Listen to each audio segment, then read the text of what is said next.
So yeah, I'm Alex Liberati, and I'm here from Rome. I own and brew at Liberati Restaurant and Brewery here on 24th and Champa in Denver.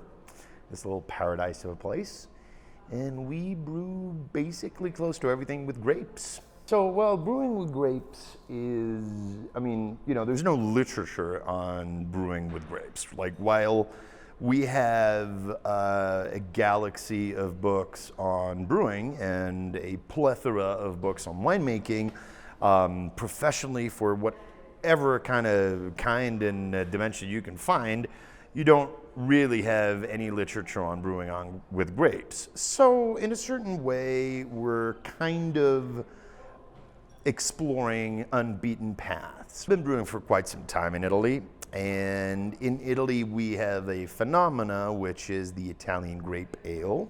A home brewer once made me taste a beer made with grapes, and I completely fell in love with it.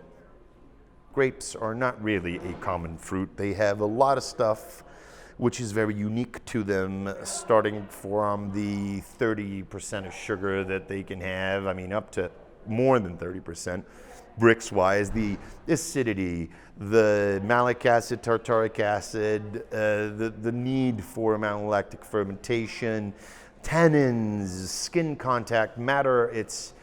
There's a lot of stuff that is different from any other fruit, and so one really needed to discover and figure out some techniques to work with grapes proficiently in a correct way. Think of it, the world of wine has taken centuries to perfection winemaking, and also them, as us brewers, we're still trying to figure it out as we go. It's not that we have the final book and that's it. There's still new discoveries and new things going on all the time.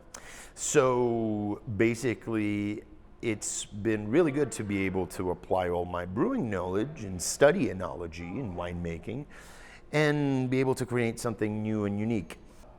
In Italy, when I started out, there was no craft beer.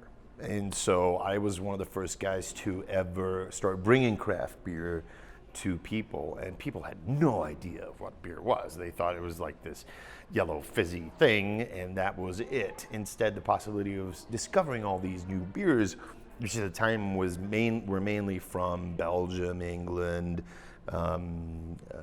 Denmark, and Scandinavia in general, Germany. That was something which was thrilling.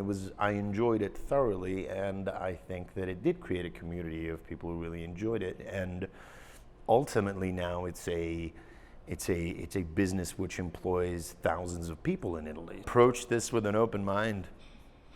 It is stuff that professional wine tasters or professional brewers or beer tasters have a hard time wrapping their head around.